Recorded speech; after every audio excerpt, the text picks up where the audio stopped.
I'm Sarah Mitchell, 28, and I just watched my backstabbing manager crash and burn in front of our CEO while I sat in the audience holding the presentation that could have saved his career. Picture this: a room full of executives, cameras rolling for the quarterly review, and my manager stuttering through slides filled with outdated data and embarrassing typos while sweat dripped down his forehead. The CEO's face went from confusion to horror to barely contained rage, and when he asked who actually created the presentation, every eye in that room turned to me as I slowly raised my hand. Before we carry on, please hit the subscribe button and let me know where you are watching from in the comments. The whole mess started 3 months ago when I landed what I thought was my dream job at Pinnacle Marketing Solutions, a mid-sized agency known for landing impossible clients and turning failing brands into success stories. I'd spent 2 years unemployed after my previous company downsized, living off savings and freelance gigs that barely covered rent on my studio apartment, when Rebecca from HR called to offer me the senior marketing strategist position. I literally cried tears of relief right there on the phone. The salary was decent, the benefits were solid, and most importantly, I'd finally have the chance to work on campaigns that mattered. My first day should have been a red flag parade, but I was too grateful and optimistic to see the warning signs. Marcus Donovan, my direct manager, greeted me with a handshake that lasted 3 seconds too long and a smile that never quite reached his eyes. He was one of those guys who wore expensive suits that couldn't quite hide his soft middle, styled his thinning hair with too much product, and had the kind of confidence that comes from failing upward for most of his career. At 42, he'd been with the company for 8 years and had somehow convinced everyone he was indispensable, despite never actually producing anything of value. "Sarah, welcome to the team," he said, gesturing broadly at the open office space filled with young, eager faces hunched over laptops. "I've heard great things about your portfolio. We're going to do amazing work together." The way he emphasized together made my stomach twist, but I pushed the feeling aside and focused on the opportunity ahead. The first 2 weeks were actually pleasant. Marcus assigned me to smaller projects, testing campaigns for local businesses and helping optimize existing client strategies. I threw myself into the work with the enthusiasm of someone who'd been professionally starving for months. I stayed late, came in early, and volunteered for every additional task that crossed my desk. My colleagues, mostly other 20-somethings trying to make their mark, welcomed me with genuine warmth. There was Jessica, a graphic designer with purple streaks in her hair who always had the best coffee recommendations, and David, a data analyst who could find patterns in spreadsheets that others missed entirely.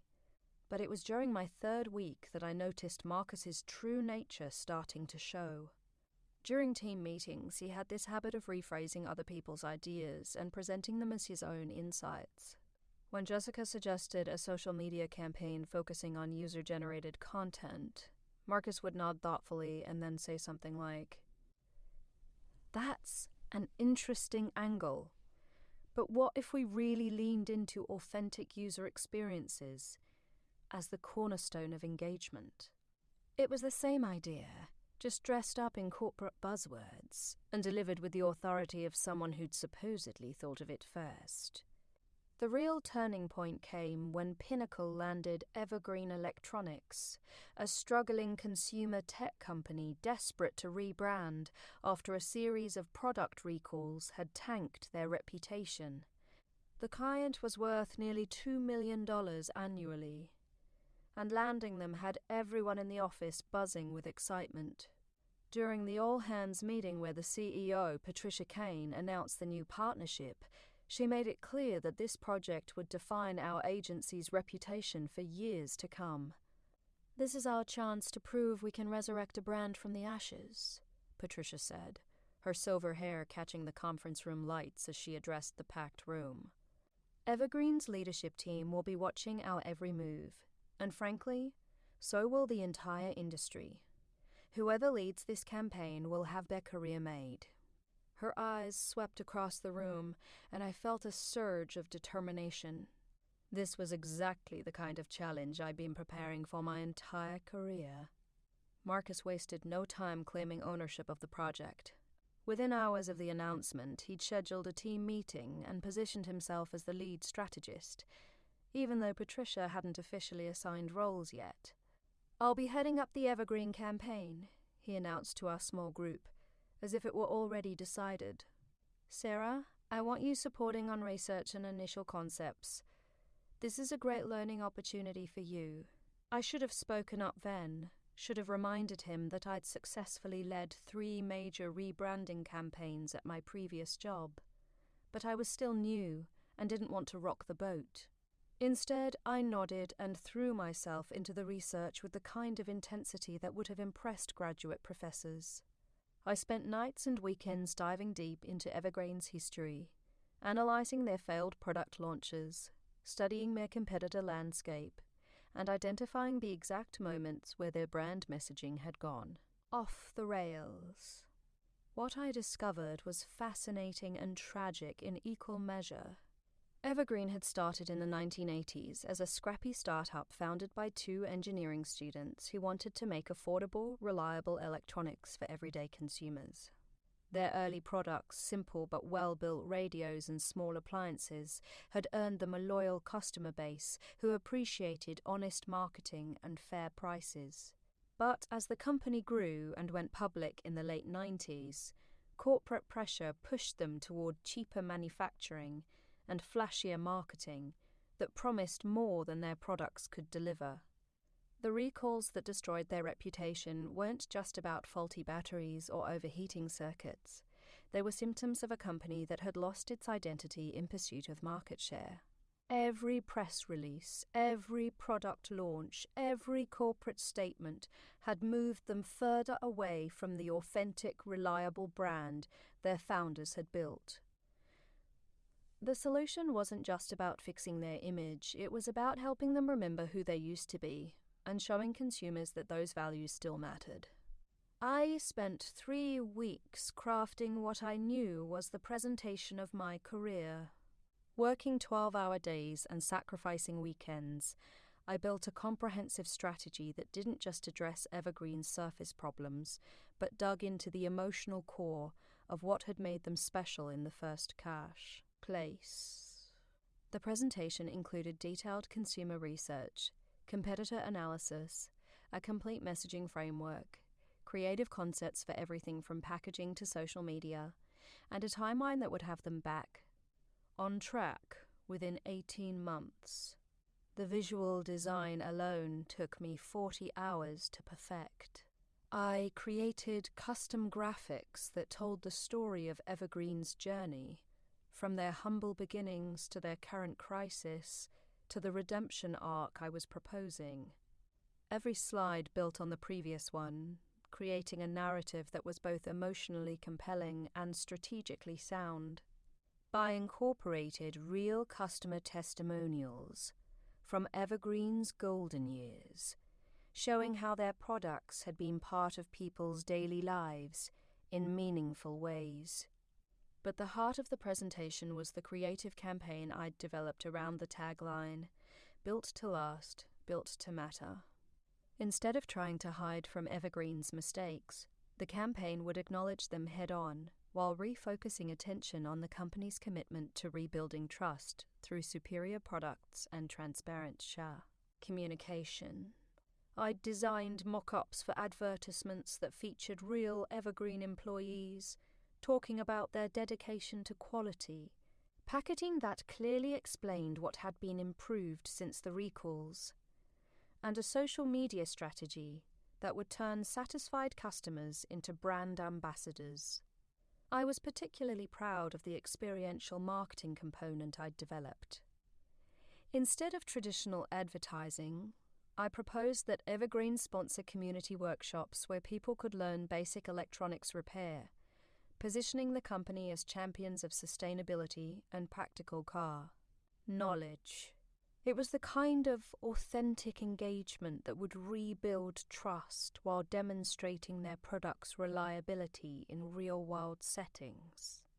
The night before I planned to present my work to Marcus, I stayed in the office until nearly midnight, reviewing every slide, double-checking every statistic, and rehearsing the key talking points until I could deliver them with, quote, confidence. I knew this presentation could change everything for me, for our agency, and for Evergreen. It was the kind of work that wins awards and launches careers. The next morning, I arrived at the office with nervous excitement churning in my stomach. I'd printed backup copies of everything, loaded the presentation onto 3 different devices, and even prepared a condensed version in case we were short on time. Marcus had scheduled our meeting for 10 in the morning, giving us plenty of time to review everything before the client presentation later that week. But when I knocked on Marcus's office door at exactly 10 o'clock, carrying my laptop and a folder thick with supporting materials, he barely looked up from his phone. "Oh, Sarah, about that meeting. Something came up with the Henderson account. Just email me your stuff, and I'll review it later." He waved dismissively, still scrolling through whatever had captured his attention. I felt a flash of irritation, but kept my voice professional. "Marcus, this presentation represents 3 weeks of intensive work. I really think we should go through it together so I can explain the strategic thinking behind each element."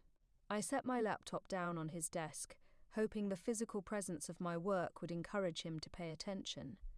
"Look, I appreciate your enthusiasm, but I've been doing this a lot longer than you have," he said, finally looking up with that condescending smile I was beginning to hate. "Email me the file and I'll incorporate your research into the overall strategy. The client meeting is Thursday, so I'll need time to put together something that fits our agency's standards." The dismissal stung, but I told myself that this was normal corporate hierarchy.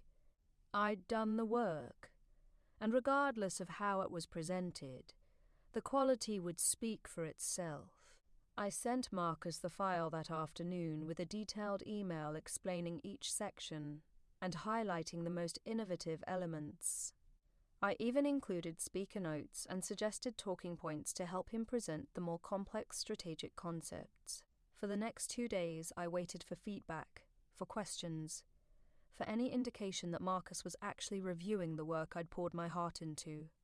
But every time I tried to bring up the presentation, he brushed me off with vague assurances that everything was under control. By Wednesday evening, I was starting to panic. The client meeting was less than 24 hours away, and I had no idea how Marcus planned to present nearly 50 slides of detailed strategy. Thursday morning arrived grey and drizzly, matching my increasingly anxious mood. The client meeting was scheduled for 2 in the afternoon in our main conference room, and I spent the morning obsessively checking my email for any communication from Marcus about last-minute preparations. Rehearsal time. When lunch came and went without a word, I decided to take matters into my own hands. I found Marcus in the break room, casually eating a sandwich while scrolling through his phone as if he didn't have the most important presentation of his career in 2 hours. "Marcus, I wanted to check if you needed any clarification on the strategic framework before the Evergreen meeting," I said, trying to keep the worry out of my voice. He looked up with that same dismissive expression I'd grown to recognize. "Actually, Sarah, I've decided to handle this presentation solo. Client meetings can be overwhelming for someone at your level, and I want to make sure we put our best foot forward." He took another bite of his sandwich, apparently unconcerned by my shocked expression. "But Marcus, I know this strategy inside and out. I've been working on it for 3 weeks straight. Surely it would be helpful to have me there to answer detailed questions about implementation or budget allocation," I pressed, feeling my careful professionalism starting to crack. "Look, I appreciate your hard work, But this is how agencies operate. Junior staff do the research. Senior staff present to clients. You'll get your chance to shine eventually, but right now, I need you to support. From behind the scenes. He stood up, crumpled his napkin, and headed toward the door. Maybe grab some coffee for the conference room before the meeting starts. Show some initiative. I stood there in the empty break room, feeling like I'd been slapped. 3 weeks of my life, the best work I'd ever produced. And I was being relegated to coffee duty, while Marcus took credit for everything. But what choice did I have?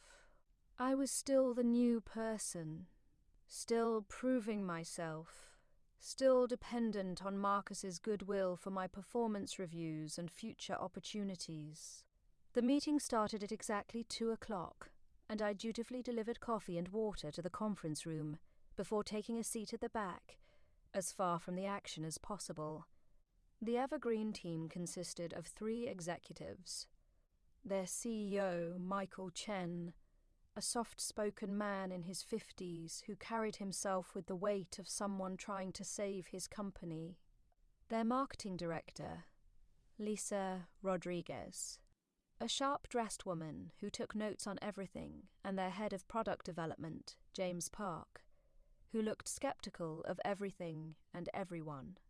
Patricia Kane, our CEO, opened the meeting with her usual polished charm, introducing Marcus as our lead strategist and promising a presentation that would revolutionize how Evergreen connects with consumers. I watched Marcus straighten his tie and flash his most confident smile as he moved to the front of the room. For a moment, I almost felt bad for him.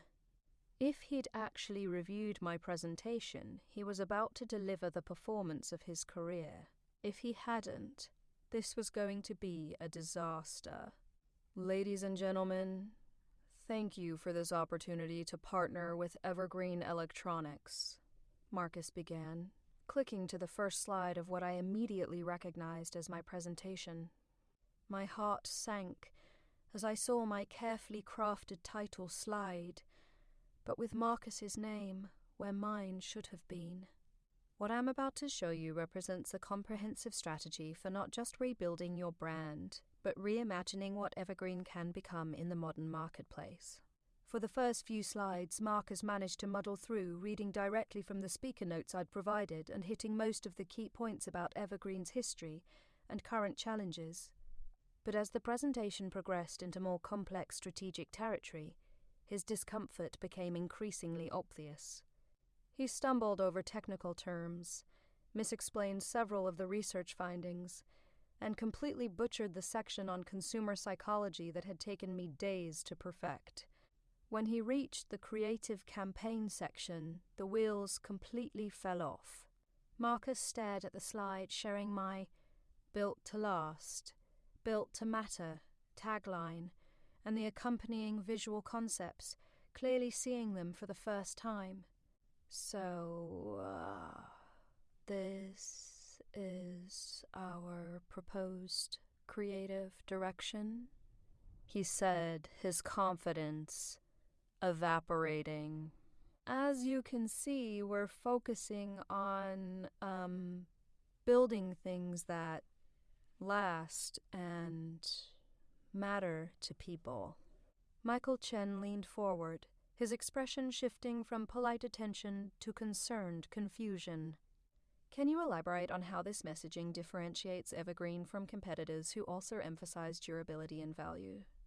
It was exactly the kind of question I'd anticipated and prepared detailed responses for, but Marcus just stood there, clicking to the next slide as if hoping the answer would appear on screen. Well, the key is in the execution, Marcus said weakly, clearly improvising. We'll make sure the messaging feels authentic and resonates with your target demographics. It was corporate speak at its worst, the kind of meaningless buzzwords clients see right through. Lisa Rodriguez raised her hand. I'm looking at these community workshop concepts. How would we measure ROI on experiential marketing initiatives like this? What's the expected cost per engagement? Another question I'd spent hours researching, and could have answered with specific data and case studies. Marcus just nodded, as if he understood the question, while clearly having no idea how to respond.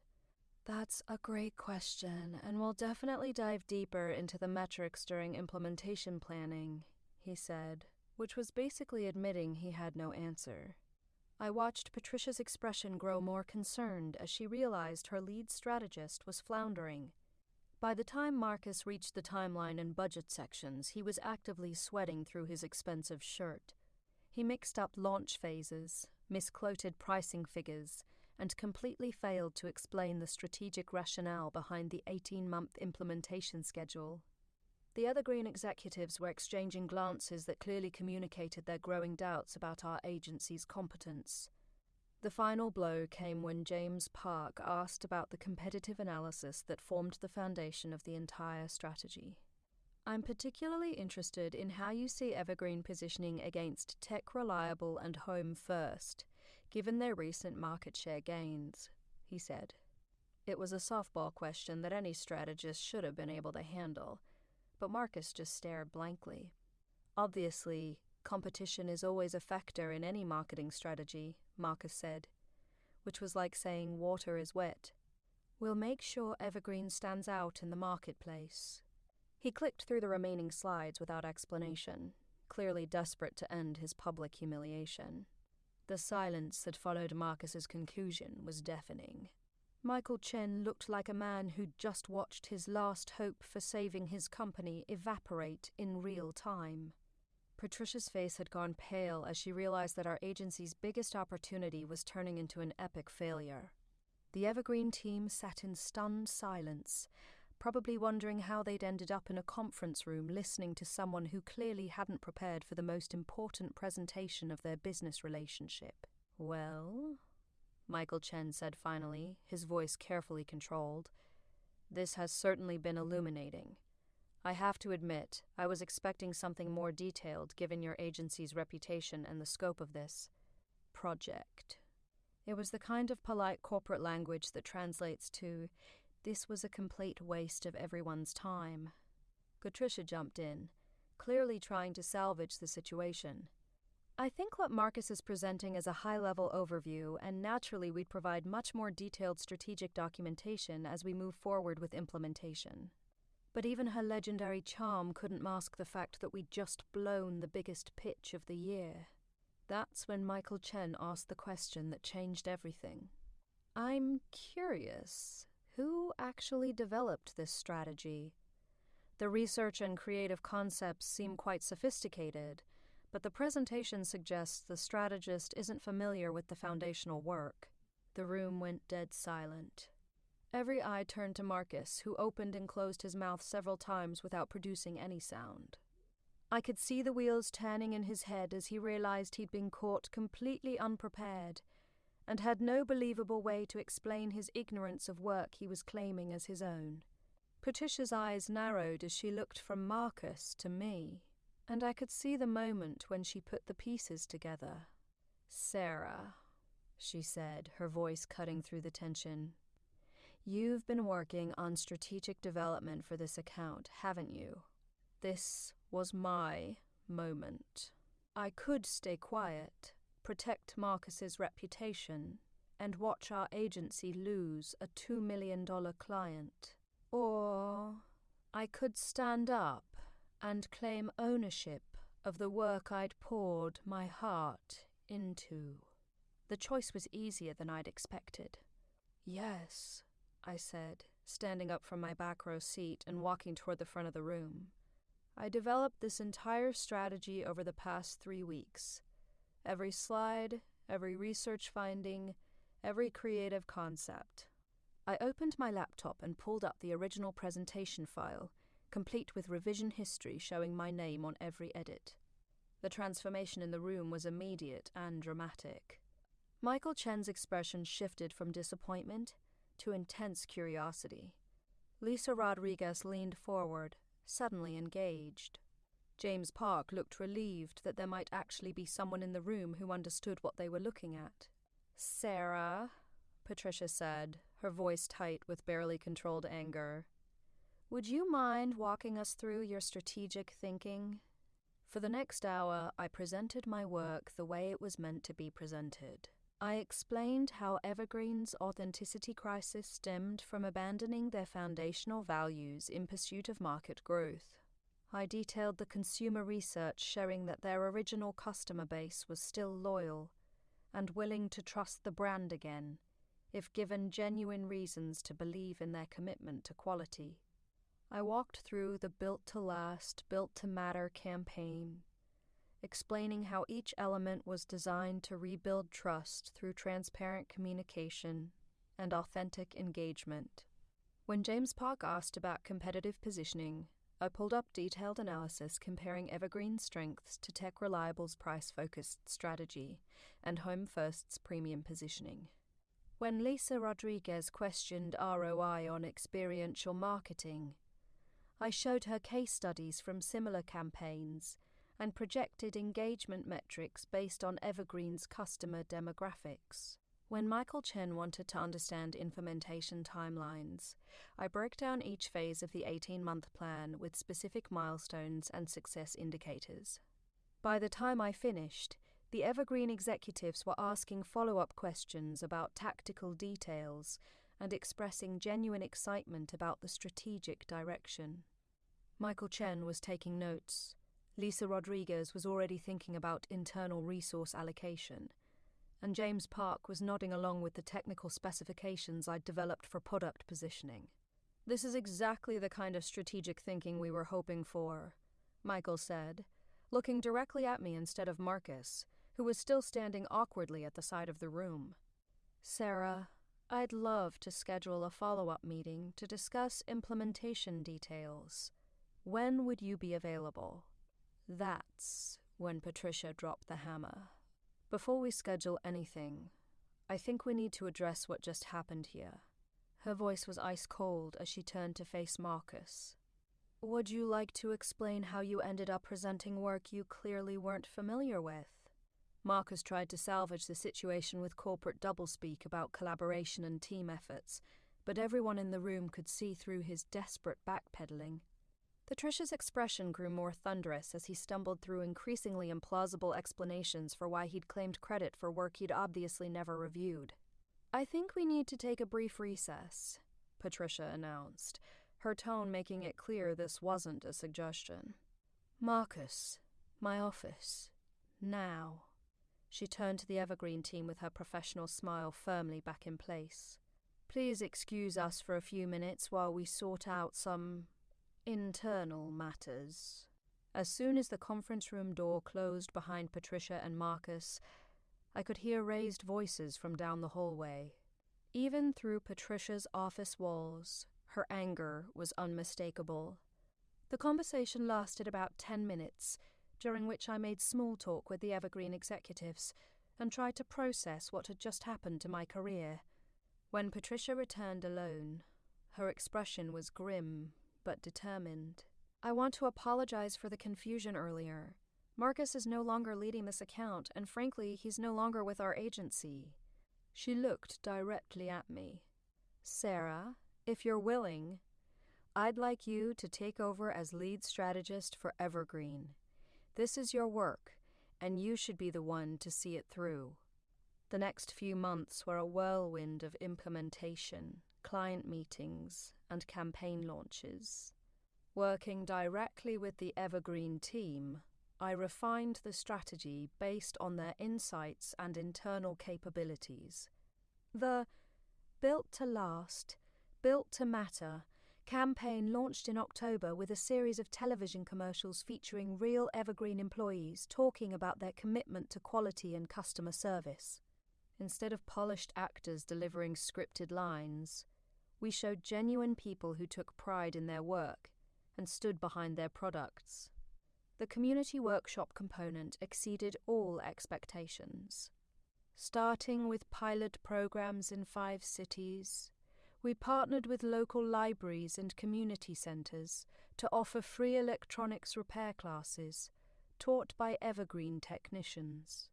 The workshops were booked solid within days of announcement, And the positive media coverage positioned Evergreen as a company that cared about sustainability and community engagement rather than just profit margins.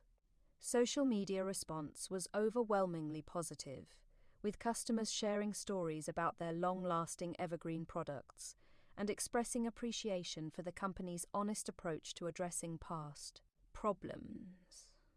Sales began recovering within the first quarter after launch, and customer satisfaction scores reached their highest levels since the 1990s. The campaign ended up winning 3 industry awards, including the prestigious Brand Week Strategy of the Year. At the awards ceremony, I stood on stage accepting recognition for work that had nearly been stolen from me, thinking about how different things might have been if I'd stayed quiet in that conference room. Marcus's departure created ripple effects throughout the agency that lasted for months. Several junior employees came forward with their own stories of having ideas appropriated or credit stolen, leading to policy changes about project attribution and presentation protocols. Patricia implemented new procedures requiring collaborative review of all major presentations and mandatory attribution for strategic contributors. But perhaps the most satisfying outcome was watching Evergreen's continued success. 2 years after the campaign launch, they'd regained significant market share and were being featured in business magazines as a case study for successful brand rehabilitation. Michael Chen credited our partnership with saving his company, and they've continued working with our agency on new product launches and market expansion strategies. As for my own career, leading the Evergreen campaign opened doors I'd never imagined. I was promoted to senior strategist within 6 months, received a salary increase that finally allowed me to move out of my studio apartment, and began speaking at industry conferences about authentic brand rebuilding. Other agencies tried to recruit me, but I stayed with Pinnacle, appreciating Patricia's leadership and the opportunities for continued growth. The experience taught me lessons that go far beyond marketing strategy. I learned that staying quiet in the face of injustice doesn't protect anyone, that speaking up for your work is not arrogance but necessity, and that sometimes the most important moments in your career happen when you decide to stop being invisible. Looking back, I almost feel sorry for Marcus. His desperation to claim credit for work he didn't understand ultimately cost him not just a job, but his professional reputation in an industry where word travels fast. The last I heard, he was working for a small firm in another state, hopefully having learned something about the value of honest collaboration. But mostly, I feel grateful. Grateful for the opportunity to prove myself under pressure, grateful for colleagues who supported me when it mattered, and grateful for clients like the Evergreen team who recognized quality work regardless of who was standing at the front of the room. The whole experience reminded me that the best revenge against someone who tries to steal your success is not just exposing their deception, but continuing to do work so good that recognition becomes inevitable. Sometimes I wonder what would have happened if I'd handled things differently, if I'd confronted Marcus privately, or found a way to share credit diplomatically. But then I remember the look on Michael Chen's face when he finally heard his company's strategy explained by someone who actually understood it, and I know I made the right choice. In a world where taking credit for other people's work has become disturbingly common, sometimes the most radical act is simply telling the truth about who did what. The Evergreen campaign became the foundation for everything that followed in my career. But more importantly, it taught me to trust my instincts and value my contributions. No one else will advocate for your work the way you can, and no one else understands your strategic thinking well enough to present it with the passion and precision it deserves. That presentation day will always be a defining moment for me, not because of the drama or the satisfying comeuppance, but because it was the first time I truly stood up for myself in a professional setting. The nervous 28-year-old who sat in the back of that conference room drinking coffee while someone else took credit for her work evolved into someone who knows her worth and isn't afraid to claim it. And whenever I'm in a situation where someone tries to minimize my contributions or take credit for collaborative work, I remember that room full of executives, the sound of Marcus's stuttering presentation, and the moment when Michael Chen asked who had actually created the strategy. I remember raising my hand with confidence and claiming ownership of work I was proud of, and I remember how good it felt to finally be seen for what I could actually do. The marketing industry is full of people who succeed by appropriating other people's ideas, but it's also full of people who recognize genuine talent and strategic thinking when they see it. The trick is making sure you're in rooms with the second type of people, and when you're not, having the courage to speak up for yourself until you are. 3 years later, I'm leading a team of my own strategists, and one of the first things I tell new hires is that credit matters, attribution matters, and their ideas belong to them unless they explicitly choose to share ownership.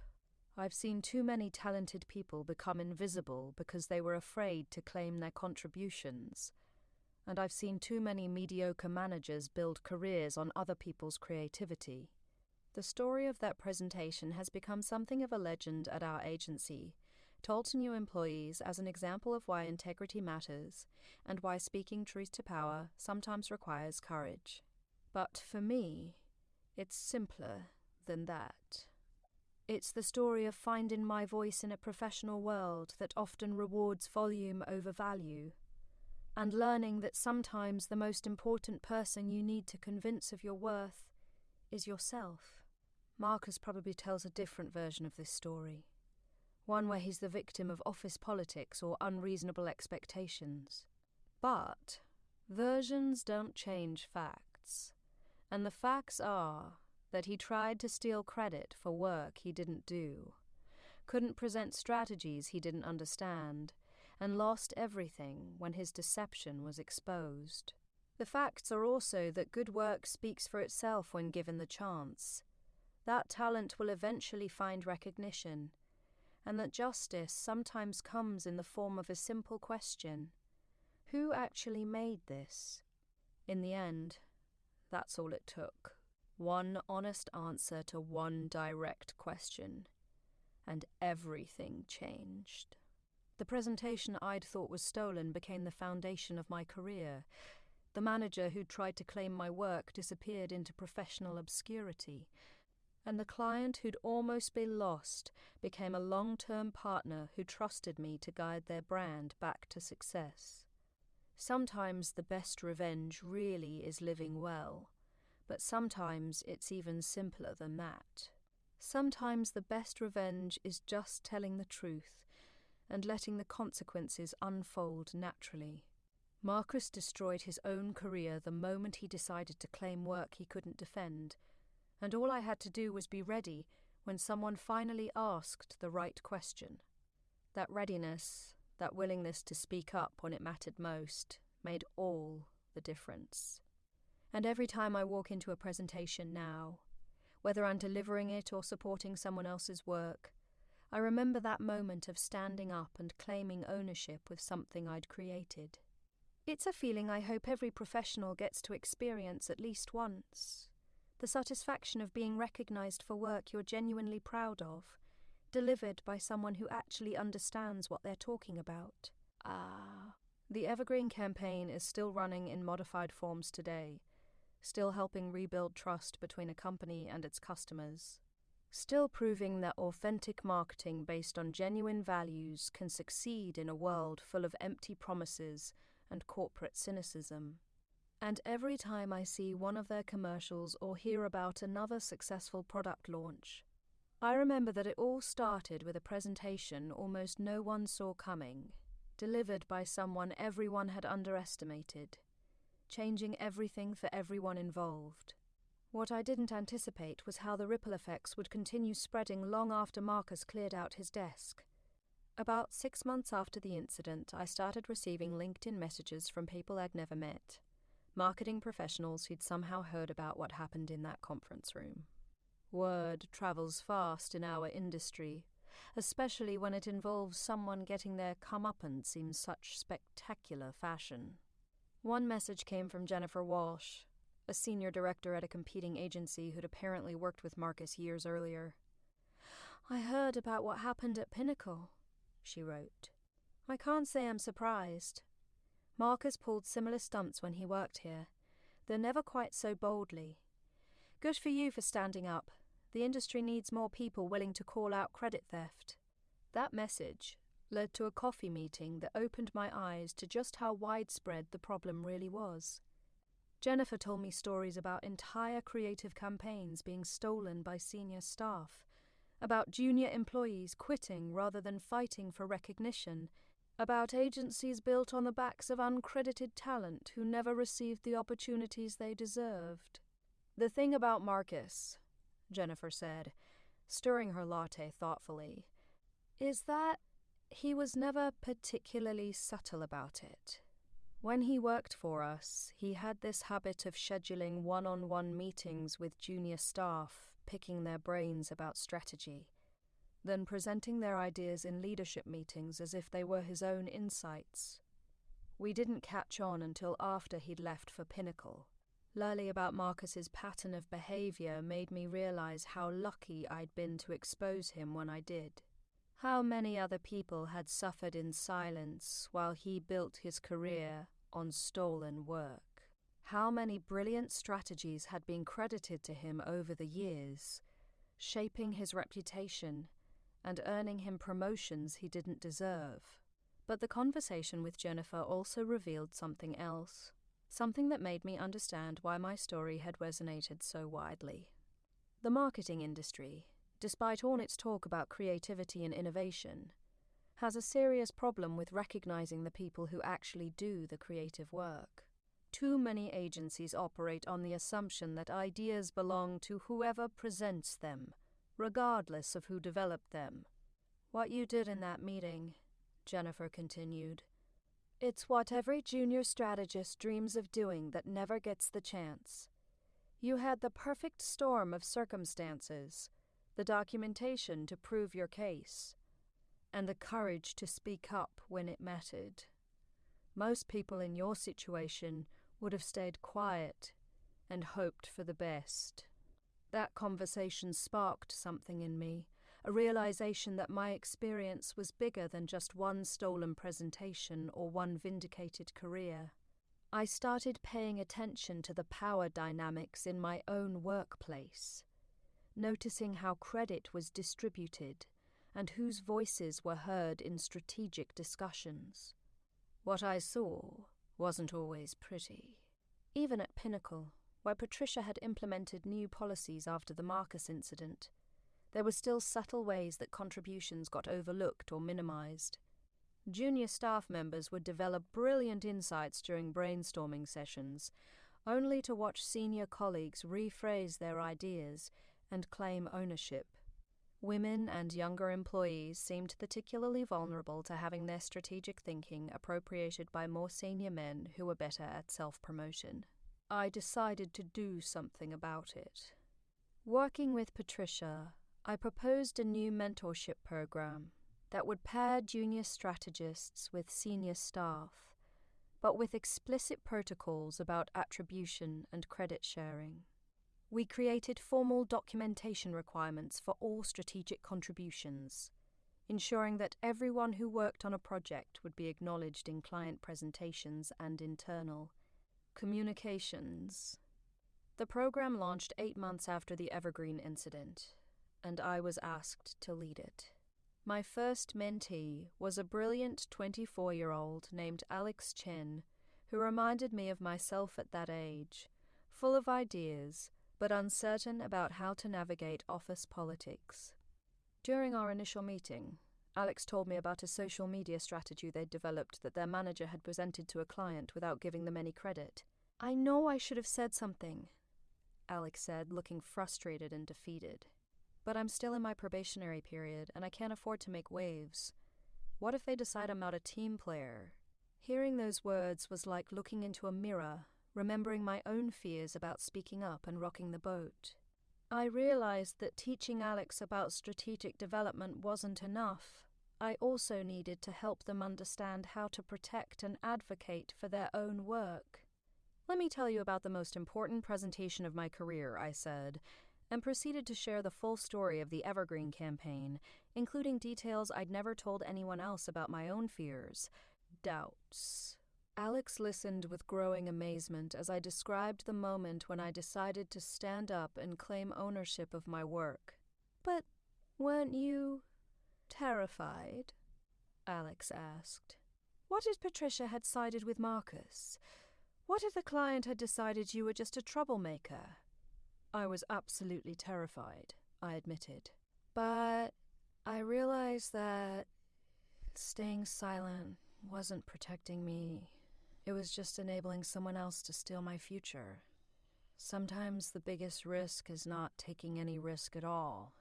Over the following months, I watched Alex grow in confidence and strategic sophistication. They started speaking up in meetings, documenting their contributions, and pushing back when senior staff tried to minimize their input.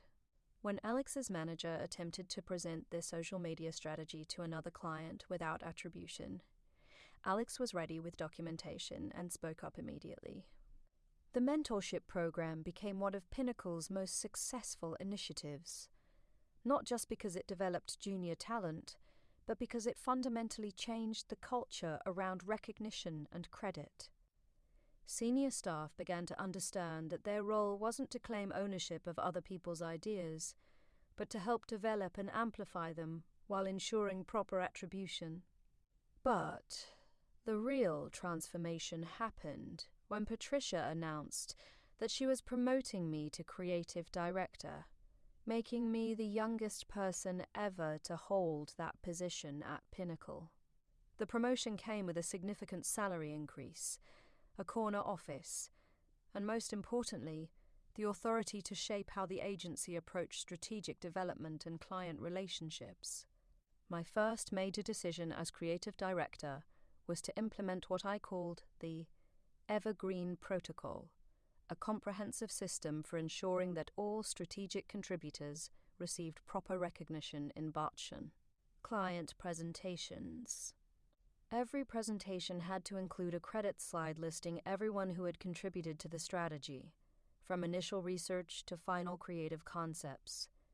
Clients began to see the full team behind their campaigns, not just the senior staff who happened to be in the room. The protocol wasn't popular with everyone. Some senior staff complained that it made presentations longer and more complicated. A few managers grumbled about having to share credit with junior team members. But Patricia backed me completely, understanding that the new system would ultimately make our agency stronger and more attractive to top talent. The real test came when we pitched a major automotive client, representing potentially $3 million in annual revenue. The strategy had been developed by a team of 4 people, including 2 junior strategists who had never presented to a client before. Under the old system, the presentation would have been delivered by senior staff only, with junior contributors watching from the audience. Instead, I structured the presentation so that each strategic component was presented by the person who had developed it. Maria Santos, a junior strategist fresh out of college, presented the consumer research that had taken her 6 weeks to complete. Tom Bradley, a mid-level creative, walked through the advertising concepts he'd developed. I presented the overall strategic framework, but made sure everyone understood that it was built on the foundation of work done by the entire team.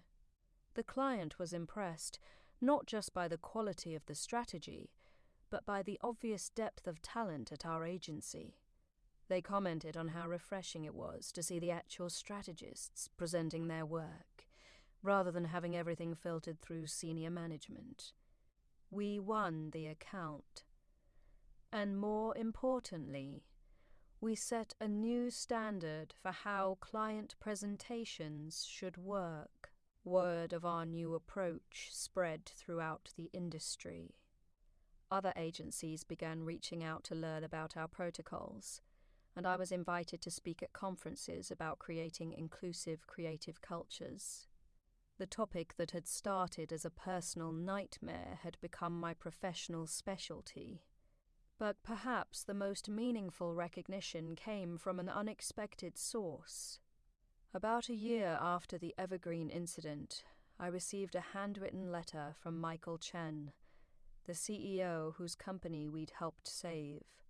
In it, he wrote about how our authentic approach to the campaign had inspired changes in his own company's culture. Watching you stand up and claim ownership of your work in that meeting taught me something important about leadership, he wrote. It reminded me that real leaders don't just take credit for success, they make sure everyone who contributed gets recognized.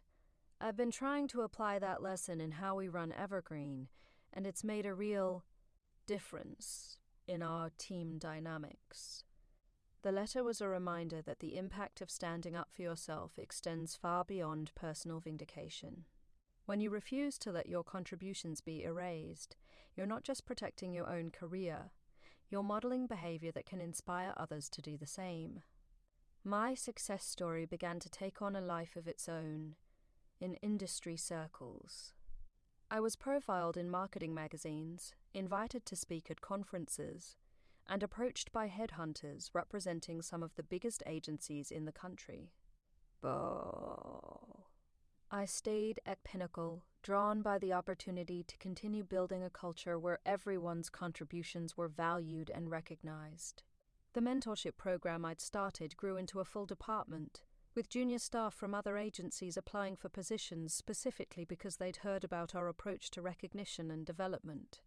We began attracting top talent who were tired of working in environments where credit was hoarded by senior staff. 3 years after the Evergreen incident, I was promoted again, this time to Vice President of Strategy, making me Patricia's second in command and putting me on track to potentially run the agency someday. The scared 28-year-old who had sat in the back of that conference room drinking coffee had evolved into someone who was helping shape the future of the industry.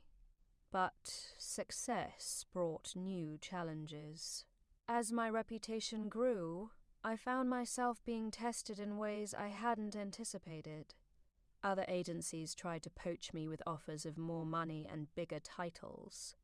Competitors attempted to undermine our new approaches by claiming they were inefficient or naive. Some industry veterans criticized our attribution protocols as unnecessary hand-holding. The biggest test came when a major client specifically requested that I personally lead their campaign, making it clear that they were hiring me, not just the agency. It was the kind of offer that could have inflated my ego and made me forget the lessons I'd learned about collaboration and recognition. Instead, I used it as an opportunity to demonstrate the power of team-based strategy development. I assembled a diverse team of strategists, creatives, and researchers, making sure to include both senior staff and junior talent. Instead of positioning myself as the sole strategic genius, I presented myself as the conductor of an orchestra, helping coordinate different expertise areas while ensuring everyone's contributions were properly highlighted. The campaign we developed was groundbreaking, winning multiple industry awards and generating significant media attention. But what made me proudest was that every team member received recognition for their specific contributions. When awards were presented, the entire team was acknowledged. When media interviews were conducted, I made sure to highlight the diverse perspectives that had shaped the strategy. The client was so impressed with our collaborative approach that they expanded their contract and began referring other companies to us. They specifically cited our transparent attribution practices as a key differentiator, saying it gave them confidence that they were getting the best thinking from our entire team, not just the ego-driven ideas of individual stars. As my career continued to evolve, I never forgot the lessons from that conference room. Every time I was tempted to take more credit than I deserved, I remembered how it felt to watch Marcus stumble through my presentation. Every time I saw junior staff being overlooked, I remembered how it felt to be dismissed and marginalized. Every time I had the opportunity to amplify someone else's contributions, I remembered how grateful I was to Patricia for giving me the chance to present my own work. The story of the stolen presentation became part of my professional identity, but not in the way I'd initially feared. Instead of being remembered as the person who'd been victimized, I became known as someone who'd stood up for herself and used that experience to create positive change. The incident that could have derailed my career instead became the foundation for everything that followed. Looking back now, I can see that the real victory wasn't just exposing Marcus or saving the Evergreen account. The real victory was learning that I had the courage to fight for myself and the wisdom to use that experience to help others do the same. The presentation that almost got stolen became the catalyst for a career built on authenticity, collaboration, and the radical idea that everyone who contributes to success deserves to be recognized for it. And whenever I meet young professionals who are struggling with similar situations, who are watching their ideas get appropriated or their contributions minimized, I tell them the same thing I learned in that conference. Room, your work belongs to you. Your voice matters. And sometimes the most important thing you can do is simply raise your hand and say, I made this. Because the truth, when spoken with courage and backed by evidence, has a power that no amount of corporate politicking can overcome. The industry is slowly changing, becoming more conscious of issues around recognition and attribution. But change happens, one person at a time, one conversation at a time, one moment of courage at a time. The moment I stood up in that conference room wasn't just about one stolen presentation. It was about refusing to accept a system that erases the contributions of talented people who don't know how to advocate for themselves. That's the real legacy of the Evergreen incident, not just the successful campaign or the career opportunities that followed, but the understanding that speaking up for yourself isn't just about personal advancement. It's about creating a professional world where everyone's contributions are valued, where talent is recognized regardless of who presents it, and where the best ideas win because they're the best ideas, not because they're claimed by the most senior person in the room. The scared junior strategist who almost lost her career defining work to a credit-stealing manager had become someone who was helping to reshape how an entire industry thinks about recognition, attribution, and professional development. And every time I walk into a presentation now, whether I'm delivering it or watching someone else shine, I remember that moment of standing up and claiming what was mine, and I'm grateful for the courage it took to speak those 3 simple words. I made this. 5 years after the Evergreen incident, an unexpected phone call would test everything I thought I knew about forgiveness and second chances. I was reviewing quarterly reports in my office when my assistant knocked on the door, looking unusually flustered. Sarah, there's someone on line 3 who says he used to work here, she said hesitantly. He won't give his full name, just says it's Marcus, and that you'll know who he is. My stomach dropped. In all the years since that disastrous presentation, I'd never heard from Marcus directly. I'd occasionally wondered what happened to him after he left the industry, but I'd never been curious enough to actually investigate. Now here he was, calling out of the blue, and I had no idea what he could possibly want.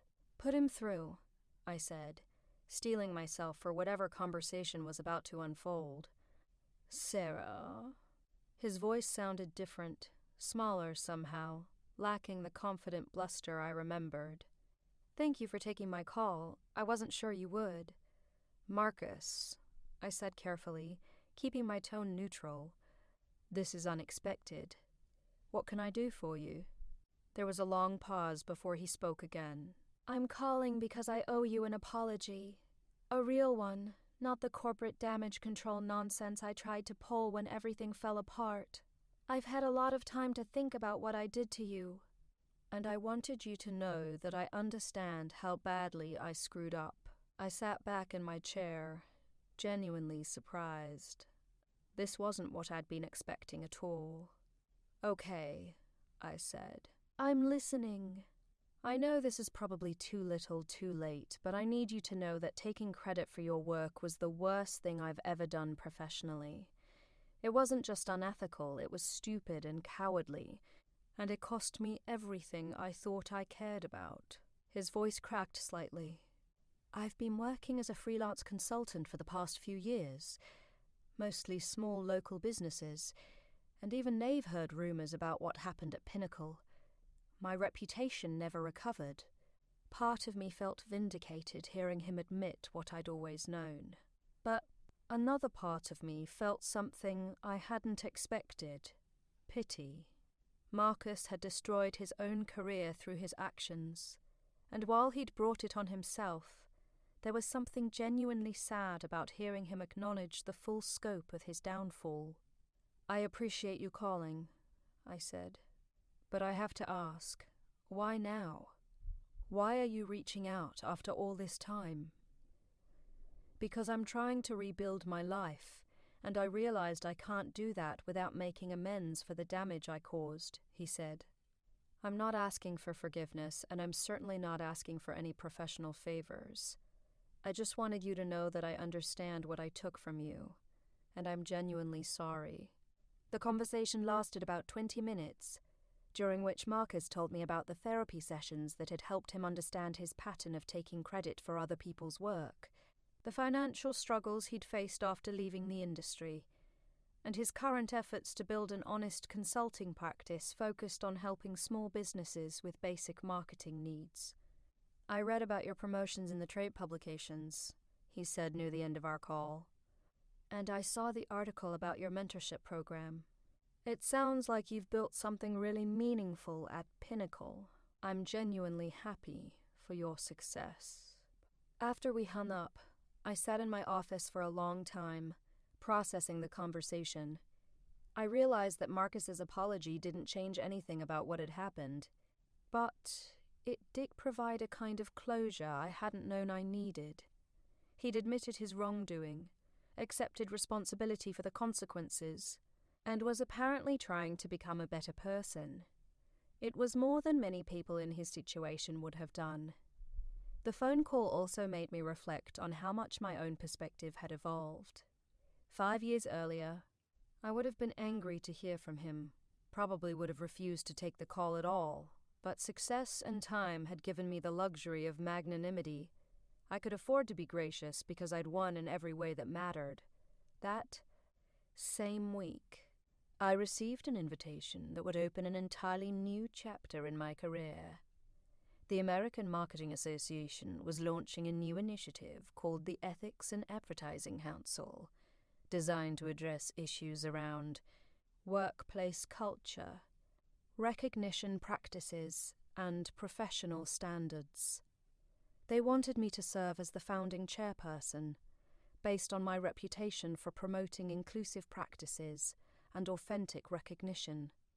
The role would require significant time and travel, speaking at conferences around the country and working with agencies to develop better policies around attribution and recognition.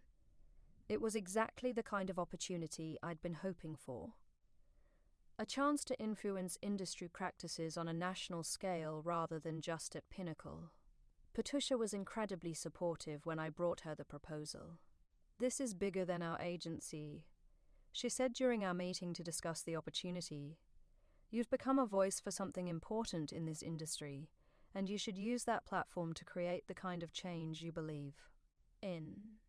The Ethics Council launched 6 months later with a summit in Chicago that drew over 800 marketing professionals from agencies across the country. My opening keynote, titled "The True Cost of Stolen Credit," drew heavily on my experience with the Evergreen campaign, while also incorporating stories from other professionals who'd faced similar challenges. Standing on that stage, looking out at an audience of marketing directors, creative professionals, and agency executives, I felt the full weight of how far I'd come from that nervous junior strategist who'd almost let her career-defining work be stolen. The story that had started with personal injustice had become a catalyst for industry-wide change. During the conference, I met Sarah Kim, a junior art director from Seattle, who approached me after my presentation with tears in her eyes. "Everything you describe happened to me last month," she said.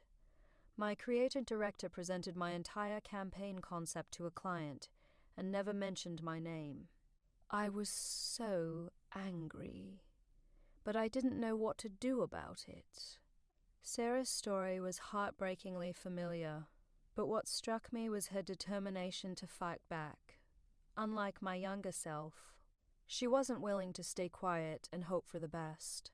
She documented everything, built a case, and was preparing to confront her creative director with evidence of his theft. "I brought copies of all my original sketches, my research notes, even email timestamps showing when I sent him the concepts," she said, pulling out a thick folder. "After hearing your story, I know I can't let this slide." I spent an hour with Sarah, helping her strategize the best approach for confronting her creative director and protecting herself from potential retaliation. We talked about documentation, about building allies within her agency, and about the importance of staying calm and professional, even when presenting damning evidence. 3 weeks later, Sarah emailed me with an update that made my day. She'd confronted her creative director with the evidence, and when he tried to dismiss her concerns, she'd escalated to the agency's managing director. The creative director was placed on probation. Sarah received full credit for the campaign, and the agency implemented new policies requiring attribution for all creative contributors. "Your story gave me the courage to fight for myself," Sarah wrote. "I realized that staying quiet wasn't protecting my career, it was allowing someone else to steal my future." Stories like Sarah's began reaching me regularly as the Ethics Council's work gained momentum. We were creating resources for professionals facing credit theft, developing model policies for agencies, and building a network of advocates who could support each other in challenging situations. But the most significant development came when the Council partnered with major industry organizations to create the Creative Attribution Standards, a comprehensive set of guidelines that agencies could adopt to ensure proper recognition for all contributors to creative work. The standards included everything from presentation protocols to award submission requirements, creating industry-wide expectations for how credit should be handled. The standards were voluntary, but major agencies began adopting them as a competitive advantage in recruiting top talent. Young professionals increasingly sought out agencies with strong attribution policies, understanding that their career development depended on receiving proper recognition for their contributions. 2 years into my role as Ethics Council chairperson, I received an invitation that represented the ultimate validation of the work we'd been doing: the Cannes Lions International Festival of Creativity. the most prestigious event in the advertising industry, asked me to deliver the opening keynote address about the future of creative recognition. Standing on that stage in the French Riviera, addressing thousands of creative professionals from around the world, I thought about the journey that had brought me there. The presentation that Marcus had tried to steal had become the foundation for a career that was now influencing creative practices on a global scale. My Cannes keynote, titled "The Creative Revolution: Why Attribution Matters More Than Ever," was live-streamed to over 50,000 marketing professionals worldwide. In it, I argued that the future of creativity depended on building cultures where everyone's contributions were valued and recognized, where junior talent could flourish without fear of having their ideas stolen, and where success was measured not just by awards won, but by the number of people whose careers were elevated in the process. The response was overwhelming. Within hours of the presentation, I was receiving messages from creative professionals on every continent, sharing their own stories of credit theft and expressing gratitude for having their experiences validated on such a prominent platform. But perhaps the most meaningful response came from an unexpected source. Michael Chen, the Evergreen CEO whose company had been saved by my original presentation, was in the audience at Cannes and approached me after my keynote. "Sarah, I've been following your work with the Ethics Council, and I wanted to thank you again," he said, "not just for what you did for Evergreen all those years ago, but for the way you've used that experience to help others. You've taken something that could have been just a personal victory and turned it into something that's helping change an entire industry." That conversation reminded me that the impact of standing up for yourself extends far beyond personal vindication. When you refuse to let your contributions be erased, when you insist on proper recognition, when you document your work and build systems to protect others, you're not just advancing your own career. You're creating a professional world where talent is recognized regardless of seniority, where creativity is rewarded honestly, and where the best ideas succeed because they're the best ideas, not because they're claimed by the most politically savvy person in the room. The Ethics Council's work continued expanding, with chapters launching in London, Sydney, and Sao Paulo. We began offering certification programs for agencies wanting to demonstrate their commitment to ethical creative practices, and several major brands started requiring their advertising partners to meet our attribution standards. But success in advocacy work, I learned, comes with its own challenges. As the council's influence grew, so did resistance from those who benefited from the old system. Some senior agency executives pushed back against our guidelines, arguing that they were bureaucratic and unnecessary. A few industry publications ran articles questioning whether our focus on attribution was stifling creativity or making the creative process too complicated. The criticism stung, especially when it came from people I respected. But I'd learned something important from my experience with Marcus. When you're challenging entrenched systems, there will always be people who prefer the status quo, especially if they've been benefiting from it.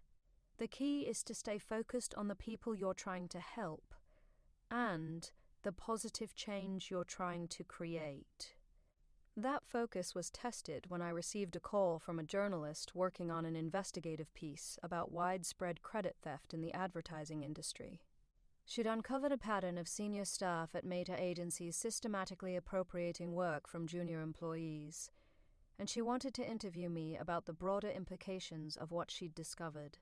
The resulting article, published in Advertising Age with the headline, "The Creative Theft Crisis: How Junior Talent is Being Systematically Exploited," sent shockwaves through the industry. It featured interviews with dozens of creative professionals who'd had their work stolen, documented specific cases of credit theft at prominent agencies, and cited the Ethics Council's research showing that the problem was far more widespread than most people realized.